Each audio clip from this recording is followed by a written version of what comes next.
Did you ever got the chance to drive a bulletproof car? I think most people didn't, and nor did I up to now, because this here behind me is my new project car, a BMW 7 Series from 1996. High Security 750iL, bulletproof, B7 protection against machine gun, bombs and so on, with 6 cm thick windows, steel plates in the doors, blue police light on the roof, police radio inside, and everything is working. As I showed you in the first video on this channel, we went around this car. In the second video we made a little drive here around the studio, and now it's time to answer your questions and to show you all the switches, the secrets of this car, and to talk about tires and all the technical details. In this video I will start with the history of the car.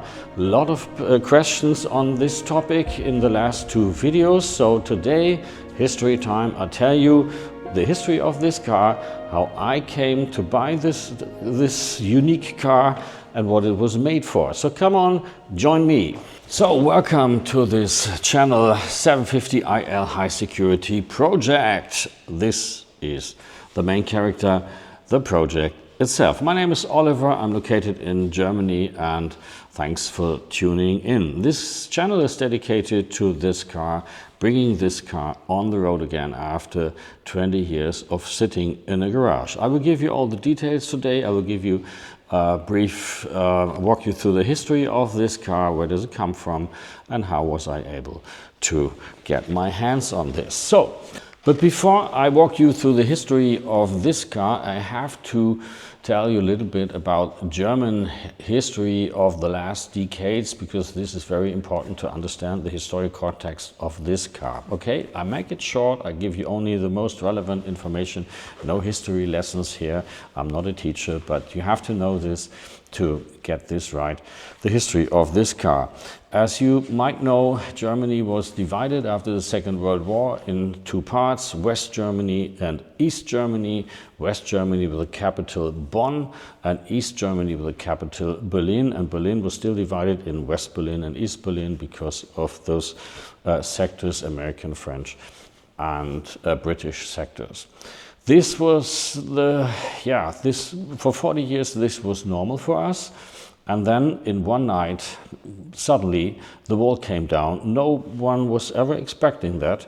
And so it was a historical night, 9th of November in 1989, when Mr. Schabowski read his piece of paper in the press conference and told everyone, the border's open, you are able to leave the country if you like. This was only an idea. They haven't decided that. He had a pile of paper on the desk. He picked one paper and reading what is written on there, and the rest is history. So with that 9th of November, the Berlin Wall opening, people are celebrating. It was the possibility to get reunited again, and our government took the chance, and 1 year later, on the 3rd of October 1990, Germany was reunited again. No more West and East, just one Germany. Historical day, and this is still till today our celebration day. This is our Independence Day, our national holiday. We are celebrating the 3rd of October. This was 1990, okay? And then, of course, there were two questions. You have, when you reunite two countries, you have everything double. You have two currencies, you have two license plates, the western, the eastern part, you have two governments, you have two central banks, you have two armies, two police, everything is double. So you have to make one out of them. And dealing with the government and the capital, the question was, which city should be the capital of the reunited Germany? We had Bonn and Berlin, or a third city, and where is the government sitting? So the first question was quite easily answered. They decided to Berlin. Berlin should be the capital as it is today. The capital of Germany is Berlin. This was a decision made in 1991, 1 year after reuniting. And with that decision, they made a second decision that the government should move from Bonn, which was the location at that time, to Berlin. So, decision 1989, wall came down 1990, reuniting both countries, 1991, deciding Berlin should be the capital and the government should go to Berlin, from Bonn moving to Berlin. In Berlin, it took some time to build up these office spaces, which when you see the news today, you'd see where the chancellor is sitting, and so this was all built at that time. And at 1999, 8 years later, everything was set up in Berlin so that the government can move from Bonn to Berlin. Okay, 1989, wall came down, 1990, reuniting, 1991, the decision we should go to Berlin, and 1999, they moved. This car here, now we're coming to this car. This car here was built in 1996. It's a factory armored car. It was built in the BMW production facility in Dingolfingen, and it was hand-built. Okay, these cars were hand-built one piece after the other. I think they made about 200 of them, but it's a hand-built car, not a mass-produced car. It's a manufactured car. These cars at that time were about 150,000 euros. And these armored versions, I guess you can double the price. I don't know the price exactly, but I expect this car in new condition might have costed something about 200 or 300,000 euros. Very expensive, but it is factory made. It is not aftermarket armored or so. It's factory made and was delivered in August 1996 to the Bundeskriminalamt, who have something like the Secret Service in America protecting our politicians and government leaders. So at that time, as I told you, 1996, we're still in Bonn, okay? The decision was already made, but Berlin was not ready yet. So this car was registered in Bonn. These are the original papers from 1996, and in this registration, the car is registered to the Bundeskriminalamt in Bonn with the license BN 5691. And 5691, BN for Bonn, and just a number, so this was an official government car. A normal license plate looks a bit different. You have 2 letters for the area where the car is registered, and then you have 2 other letters. Many people choose their initials for that, but you can have whatever you like if it's free. And then you have couple of numbers from 1 to 4 numbers. If you look at my everyday car, which is a BMW as well, it's an electric one, I have a registration WL, which is the area where the car is registered, XX, that's the 2 digits in the middle, and then the number 446, I think it is, that's just a number by chance. And because this is an electric car, it has got an E at the end. So this car here had BN 5691, and as you notice, the 2 digits in the middle initials, they are missing. So this is a government number. Everyone knows that this is an official car. In 1999, as I told you, the government moved from Bonn to Berlin, and so did this car. It moved with the government. It's a piece of German history. Registered when we were reunited, but still the government was located in Bonn, and then moving with the government to Berlin. So the next entry here in these papers is from the 7th of September 1999, where the car was registered to Berlin. Yeah, they moved to Berlin and got the registration B70024, a government number as well. Later, they changed the number in BPC1968, which looks like a normal number. Okay, so that the car was a bit more decent, looks like every other normal BMW. So the papers have only got 2 entries. They're both on the Bundeskriminalamt, and this car moved with the Bundeskriminalamt and the whole government in 1996 from Bonn to Berlin. I think it's an amazing piece of German history.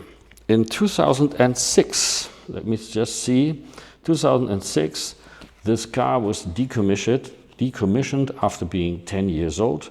This was put out of service, and the car was sold to a car dealer called Udo van Leer, And Udo van der, he bought a couple of those armored cars. He was, let's say, dealing with those cars. He took the decommissioned cars from the German government and sold them worldwide. Yeah? And there's even a rumor that he sold a car to Mikhail Gorbachev, the leader of the Soviet Union or Russia. And here I have a picture with those two guys. On the right side, that's Udo van der, and on the left side, I guess you know this guy, that's Mikhail Gorbachev. And the guy on the right, he had this car dealership dealing with armored cars worldwide. I don't know why he didn't deal this car. The car was still sitting at his place as his dealership for 20 years. Stored, dry, stored, a little bit of dust on it, but it's like a barn find, yeah? Untouched for 20 years. I don't know why he didn't sell this. Must be something special about this car. I haven't found out yet. Last year, this guy here, Udo van der, was sentenced to jail because he withdrew some taxes. Selling cars to a foreign country was maybe a good idea, so he started to sell cars that didn't exist to foreign countries and withdraw the German VAT tax. It piled up to 30 million euros, and therefore he was sentenced to, I think, jail, if I got this right. At that very moment, every possession of his was turned out. So in this moment, they discovered, see, how can we make anything, can we get money out of anything to pay these 30 million. So at that time, his car dealership was opened up, and voila, this BMW was sitting there.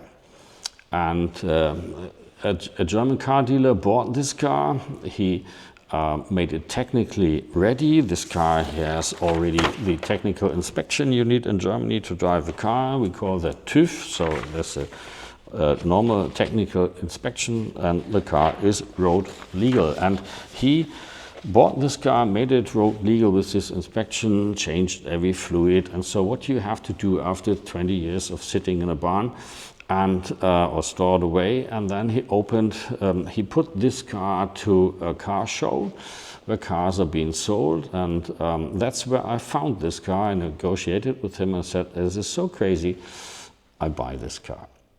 And I don't know how to explain this, but I'm not really sure how this all turns out. But as I saw the car, I felt something like as if the car and me, we have some sort of relationship. I wanted to leave the car show because I have seen everything, but the car was still on my mind. And literally in the entrance of the car show, in the entrance hall, leaving the car show, I picked up the phone and dialed the number of the guy selling the car and said, and I know if he picks up the phone, I will buy the car. Crazy story, but now the car sits here, it's mine. I have a couple of things to do with this car. What concerns me most are the tires. I still mentioned that. And I will give you an update on the tire situation. We try to figure out. I have an expert trying to find out which alternatives I have for the tires. I give you information in the next videos. And in the next videos, I will show you around the car, show you all these mystery switches, gadgets, what is inside the car, what is hidden, and give you a bit information about the armor of this car. So stay with me. If you like, subscribe. If you like to know something about this car, place some comments in here. I try to answer that in one of the next videos. I'm Oliver, and if you like, subscribe to this channel, 750IL High Security Project. I would like to see this car on the road again in August this year, and I would like to make a road trip with it. So let's see how it turns out. Okay?